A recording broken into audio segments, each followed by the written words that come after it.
Here, Ali Abu Nima gets into a lot of facts and figures about Gaza.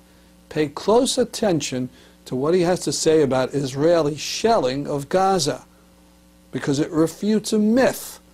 The myth you hear all the time that the Israeli government just put up with this endless shelling for years before doing anything in retaliation. 1 year ago, for 22 days, Gaza was subjected to merciless bombardment. We all know the Israeli claims that this was in self-defense. We can, a lot has been published debunking that in fact there were no rockets being fired at Israel until Israel broke the ceasefire, that negotiated ceasefire with Hamas that took effect on June 19th, 2008 and lasted until November 4th, 2008, when Israel broke it by attacking Gaza and killing 6 people. We all know the statistic. Israel says that 8,000 projectiles have been fired from Gaza into Israel since April 2001.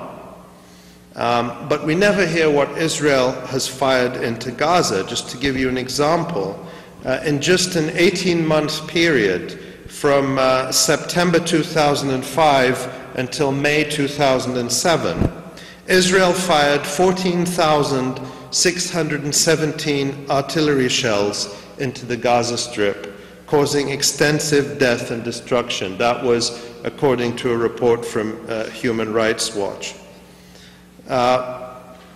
In total, since the first rocket was fired from the Gaza Strip into Israel, and that happened in April 2001, a total of 24 Israelis have been killed by such missiles. It's not an insignificant number. The first 2 people to be killed by rockets fired from the Gaza Strip were Afik Zahavi, age 4, and Mordechai Yosefov, age 49, who were killed by a Qassam rocket on June 28, 2004. So Israelis have been affected by this. But to put this in perspective, I just told you that 23 Israelis have been killed, or 24 have been killed in the entire history of rocket fire from the Gaza Strip.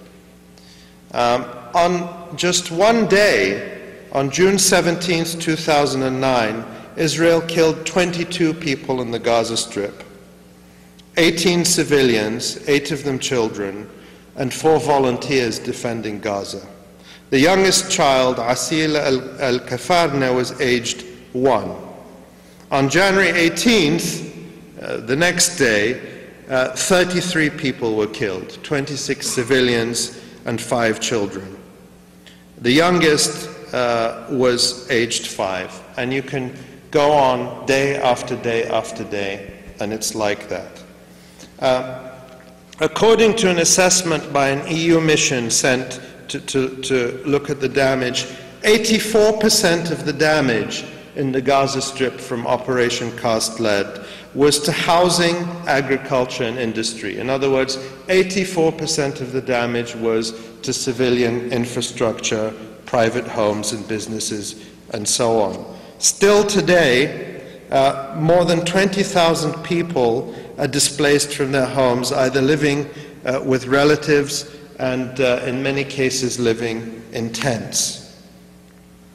Over 15,000 homes sustained sufficient damage to displace more than 100,000 Palestinians initially. Today, now, since Operation Cast Lead, 46% of the agricultural land in Gaza has been put out of production due to damage caused by Israel to farms and to Israeli-declared buffer zones, really free fire zones. And just in the past week, Israel dropped leaflets on the Gaza Strip warning people that if they came within a certain distance, they usually say 300 meters from the border, they'll be shot. But in practice, this free fire zone sometimes extends 1 or 2 kilometers out from the border. And given the small size of Gaza, it means a significant, almost half of the agricultural land is out of use.